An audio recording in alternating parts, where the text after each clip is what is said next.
अरे यार, काफी पुरानी गाड़ी हो गई है, क्या इसका फर्स्ट पार्टी बीमा कराया जाए? चलो थर्ड पार्टी करा लेते हैं। कौन सा इसमें हमें क्लेम मिलने वाला है? अगर आपके पास में भी है कोई ओल्ड कार यानी पुरानी कार और आप घबराए हुए हैं इस बात को लेकर के कि भाई मेरे अगर गाड़ी का क्लेम ले लिया तो सीधा आधा आधा मुझे इसमें पेड करना है, या काफी सारे ऐसे लोग हैं जिनकी गाड़ी पुरानी हो जाती है तो वो कंप्रहेंसिव इंश्योरेंस करवाते ही नहीं है, क्योंकि उनको ये बताया जाता है, उनके दिमाग में ये भर दिया जाता है कि आपकी गाड़ी 5 साल से ज्यादा पुरानी हो गई है, अतः आपको जो है अब सीधे सीधे क्लेम लोगे तो आधा ही पेड करना पड़ेगा। सपोज 1 लाख का बिल है तो 50,000 आपको अपनी जेब से देने हैं। तो आज की इस वीडियो में ये सारी कंफ्यूजन आप सब लोगों की दूर होने वाली है, तो प्लीज वीडियो को लास्ट तक जरूर देखना।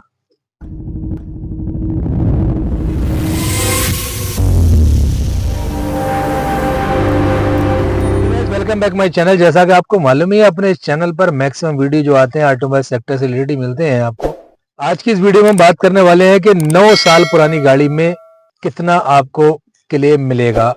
अब वो 9 साल पुरानी गाड़ी कोई पर्टिकुलर एक गाड़ी या एक इंश्योरेंस कंपनी की बात है मैं यहाँ नहीं करूंगा। किसी भी कंपनी की कार हो सकती है आपकी, किसी भी कंपनी से आपका बीमा हो सकता है। बस जो है 9 साल अगर पुरानी गाड़ी आपकी हो गई है तो आपके जहन में जो बात रहता है कि यार चलो थर्ड पार्टी बीमा कराते हैं, इतनी पुरानी कार में क्या यार इसमें क्लेम मिलेगा हमें, सब तो इसमें पास से चला जाएगा। और जो इंश्योरेंस करने वाले होते हैं वो बताते हैं कि यार आधा जो है आपने देना है इसमें और आधा ही आपको मिलेगा, और कुछ नहीं मिलना है इसमें। जितना बीमा क्लेम बना, सपोज अगर 50,000 का बिल है तो 25,000 आपने पेड करने हैं। तो ये सारी कंफ्यूजन आज मैं दूर करने वाला हूँ कि क्या जो टोटल बिल अमाउंट का 50% आपने देना है या 60% देना है, अगर इतना नहीं देना है तो फिर किसमें कितना देना है, वो सारी चीजें मैं इस वीडियो में आपकी क्लियर कर दूंगा। और आप इसी भूल के चक्कर में अपनी गाड़ी का फर्स्ट पार्टी यानी कि कंप्रहेंसिव इंश्योरेंस नहीं करवाते हैं, तो उसका सबब ये होता है कि खुदा न खास्ता आपकी गाड़ी कहीं मेजर लॉस हो जाए, टोटल लॉस हो जाए, चोरी हो जाए, किसी बिना से उसमें फायर्ड हो जाए, तो वहां पे आपको गाड़ी का क्लेम नहीं मिलता है और आप अपनी गाड़ी से हाथ धो बैठते हैं, सिर्फ किस लिए कि यार पुरानी गाड़ी है, क्या इसका बीमा करवाया जाए, थर्ड पार्टी से काम चलाने वाले हैं। तो जितने भी भाई पुरानी गाड़ियों का थर्ड पार्टी से काम चलाने वाले हैं, उन सब के लिए आज का ये वीडियो बहुत खास होने वाला है। तो प्लीज वीडियो पे अंत तक जरूर बने रहें, अदरवाइज आपको इंटरेस्ट नहीं हो तो वीडियो को क्विट करके जा सकते हैं। आपको समझाने के लिए, आपको बताने के लिए विद प्रूफ सारी चीजें मैं आपको यहाँ दिखाने वाला हूँ, क्योंकि मेरे पास में एक 9 साल पुरानी गाड़ी मारुति कंपनी की स्विफ्ट आई है और उसका क्लेम में मैंने काम किया है। काफी ज्यादा गाड़ी का नुकसान हुआ था गाड़ी में, जैसा कि आपको स्क्रीन पे फोटो नजर आ ही रहे हैं गाड़ी के। अगर इस गाड़ी का कंप्रहेंसिव इंश्योरेंस नहीं होता तो ये सारा का सारा पैसा कस्टमर को अपनी जेब से देना पड़ता। कितना नुकसान हुआ है गाड़ी में, कितने रुपए का नुकसान हुआ है, क्या क्या डैमेज हुआ है, और क्या इसमें कवर है क्या नहीं है, और क्या मिलेगा क्या नहीं मिलेगा, ये सारी चीज मैं आपको बताने वाला हूँ यहाँ पे। तो चलिए सबसे पहले हम देख लेते हैं इस गाड़ी का इंश्योरेंस, कि इंश्योरेंस इस गाड़ी का किस तरह का है। अगर हम इसकी पॉलिसी पर नजर डालते हैं तो ये जैसा कि आप देख रहे हो कि गाड़ी जो है 2015 मॉडल गाड़ी है और स्विफ्ट गाड़ी है, VXI पेट्रोल गाड़ी है, और इसकी आईडीवी जो लगी है वो 1,81,920 रुपए की आईडीवी है। अब 1,81,920 रुपए, और आप कहोगे यार गाड़ी में नुकसान तो बहुत है, ये तो फट से टोटल लॉस हो जाएगी गाड़ी, क्योंकि आईडीवी का 75% एबव जैसे ही जाता है तो गाड़ी का जो है टोटल लॉस डिक्लेयर कर देती है इंश्योरेंस कंपनी। तो ऐसा नहीं है, वो सारी चीजें हम अभी वीडियो में आगे बात करने वाले हैं इस पर पे, कि ये गाड़ी जो है टोटल लॉस होनी है या रिपेयर होनी है, और गाड़ी को टोटल लॉस क्यों नहीं किया गया। 1,68,000 रुपए का समथिंग इसका एस्टिमेट बना है, उसके बावजूद 1,81,000 गाड़ी की वैल्यू है, तो इंश्योरेंस कंपनी ने इसको क्यों टोटल लॉस नहीं किया, ये सारी चीजें इस वीडियो में आप जानोगे भी। तो फ्रेंड, जैसा कि इसका इंश्योरेंस हमने देख ही लिया है, 1,81,000 रुपए की इसमें आईडी भी लगी है और कंप्रहेंसिव पॉलिसी है, 2015 मॉडल ये गाड़ी है। अब इसी के हिसाब से इसका जितना भी डैमेजेस हुआ है, जो भी इसमें नुकसान हुआ है, उसको अब चेक कर लेते हैं कि इसमें कितने परसेंट किसमें कटना है। अब गाड़ी में लगभग कितना नुकसान है, ये चीज जानने के लिए एक बार इसके एस्टीमेट पे भी हम नजर मार लेते हैं कि एक एस्टीमेटेड अमाउंट कितना बैठ रहा है, जो कि इंश्योरेंस कंपनी को वर्कशॉप से एस्टीमेट दिया गया है कि भाई समथिंग हमारे हिसाब से इतना इसमें नुकसान गाड़ी में लग रहा है। तो भाई एस्टीमेट में हम आ चुके हैं गाड़ी के, और एस्टीमेट जैसा कि हमें दिख रहा है, देखिए यहाँ पे सारे पार्ट, ये जितने भी हैं गाड़ी के पार्ट्स दिख रहे हैं आपको। फ्रंट बम्पर हो गया, ग्रिल हो गई, और आपका डैमियर हो गया, कवर हो गए इंजन के, और आपकी हेडलैम्प्स हो गई, फेंडर लाइनिंग वगैरह हो गई, ये सारे पार्ट। और ये 2 पेज का एस्टीमेट है, छोटा मोटा एस्टीमेट नहीं बना है इसका। ये देखिए आप नीचे लोअर साइड में आपका इसका पूरा सस्पेंशन, स्टीयरिंग और शॉकर वगैरह सारा सब कुछ जा चुका है। तो इसका एस्टीमेट अमाउंट टोटल देखिए बना है, ये देखिए आप 1,68,188 रुपए का इसका टोटल एस्टीमेट अमाउंट बना है। तो फ्रेंड्स ये एस्टीमेट भी हमने इसका देख लिया, इंश्योरेंस भी देख लिया। अब एस्टीमेट में जो अमाउंट है वो बन रहा है लगभग 1,68,000 रुपए का, और इसका जो आईडीवी है वो है 1,81,000 रुपए की। अब एस्टीमेट का अमाउंट और आईडीवी का अमाउंट आप कहोगे यार सर आपकी पिछली वीडियो में तो आप ही ने ये बताया था कि इतना 75% एबव जाते ही गाड़ी का आईडीवी का इंश्योरेंस कंपनी उसको टोटल लॉस घोषित कर देती कि साहब टोटल लॉस हो गया है। तो इस गाड़ी की आप बता रहे हो कि रिपेयरिंग के बारे में। आपको मैंने एक बात ये समझाई थी अपनी तमाम वीडियो में कि जो रिपेयरिंग का कॉस्ट है, ना कि उसका एस्टीमेट कॉस्ट, जो रिपेयरिंग कॉस्ट होता है उसका अगर 75% एबव जाता है आईडीवी का, तब गाड़ी टोटल लॉस होती है। तो इसलिए ये गाड़ी तो टोटल लॉस होनी नहीं है, क्योंकि इसका डेप्रिसिएशन कटेगा। अगर जीरो डेप्थ होती तो शायद ये हो जाती टोटल लॉस। अब समझ लेते हैं हम इसके मतलब बिल के बारे में कि बिल इसका कितने रुपए का बना है। आपको जैसा कि मैंने कहा सारी चीज बाय प्रूफ दिखाऊंगा मैं। एस्टीमेट देखा, इंश्योरेंस देखा, अब एक नजर इसके बिल पे भी मार लेते हैं हम कि बिल इसका कितने रुपए का। फ्रेंड्स ये रहा इसका टोटल इनवॉइस, जैसा कि यहाँ पे हम देख ही रहे हैं। ये देखिए सारे पार्ट यहाँ पे हैं इसके पड़े हुए, और साथ ही साथ यहाँ पे अब लेबर आ गई, जो भी लेबर इंश्योरेंस कंपनी के अकॉर्डिंग जो मिली है यहाँ पे। और इसका टोटल बिल अमाउंट अगर हम देखें तो 81,729 रुपीज का इसका इनवॉइस बना है, 81,729 का, यानी 1,68,000 हमने दिया था एस्टीमेट, और रिपेयरिंग कॉस्ट जो निकल के आई वो 81,729 रुपए आई निकल करके।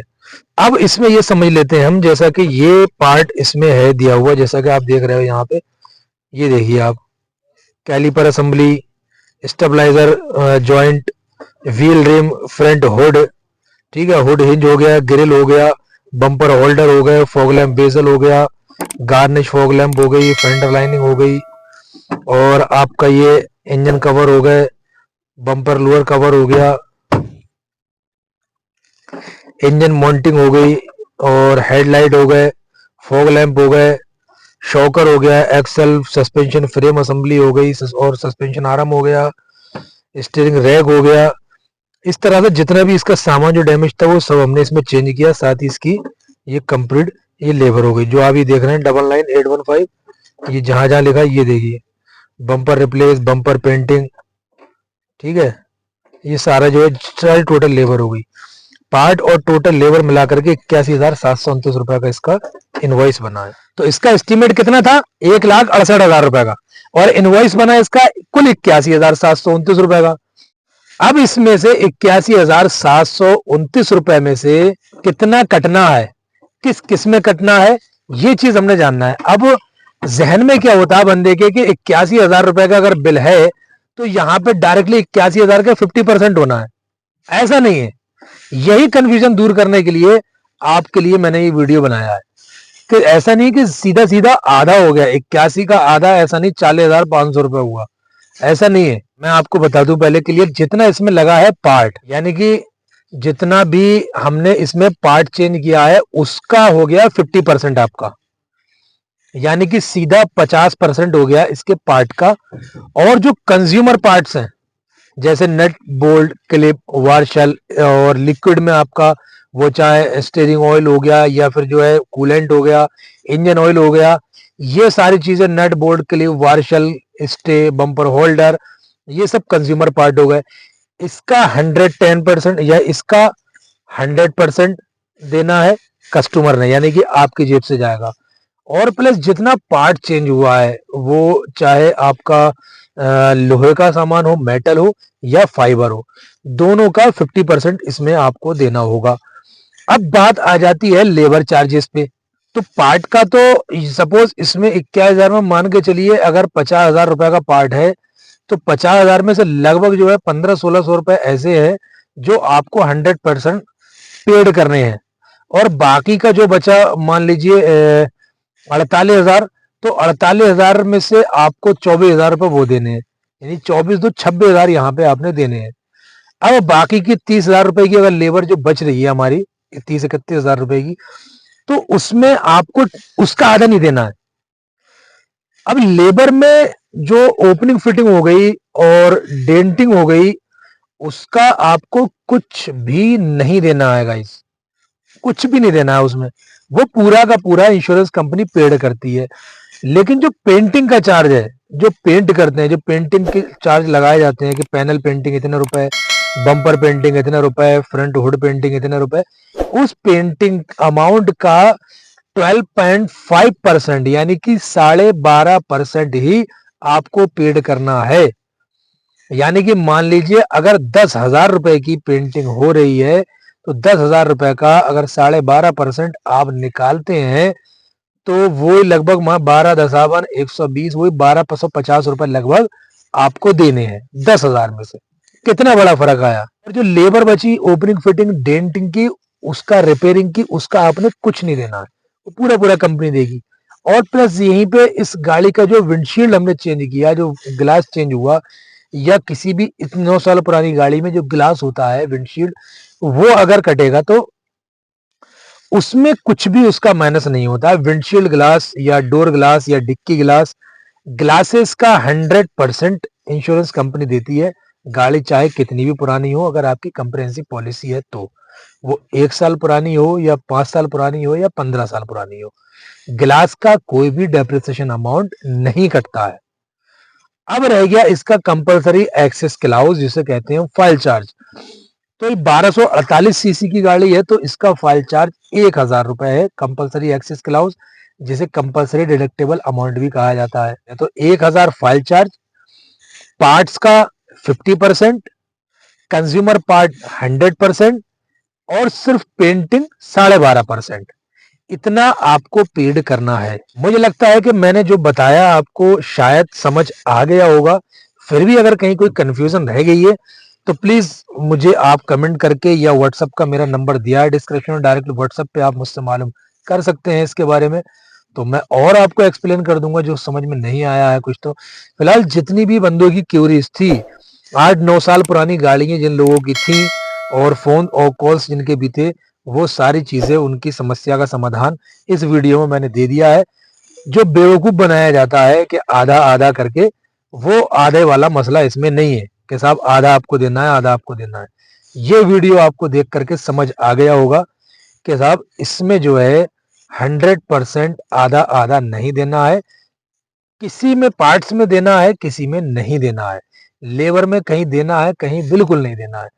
ऐसा नहीं कि 1 लाख रुपए का बिल है सीधे 50,000 आपने पकड़ा दिए। तो ऐसा फ्रॉड बहुत हो रहा है। वर्कशॉप वाले, यहाँ तक के इवन आपका डीलरशिप वाले भी इस तरह के मतलब जो है फ्रॉड करने में पीछे नहीं रह रहे हैं। प्लीज आप अवेयर रहे और जागरूक रहे। आपका पैसा, मेहनत का पैसा है, उसको थोड़ा बचा के रखें। मेरा वीडियो बनाने का मकसद यही है कि बस आपके साथ कहीं कुछ फ्रॉड ना हो सके। अगर वीडियो सही लगा हो तो प्लीज एक लाइक करके जरूर जाना। चैनल पे पहली बार आए तो चैनल को सब्सक्राइब कर देना। साथ ही बेल आइकन वाला बटन दबा करके नोटिफिकेशन पे ऑल को सिलेक्ट कर देना, जिससे कि सबसे पहले हमारा वीडियो आप तक पहुंचता रहे। मिलते हैं फिर किसी नेक्स्ट वीडियो में नेक्स्ट टॉपिक के साथ में। दुआ में याद रखना। जय हिंद।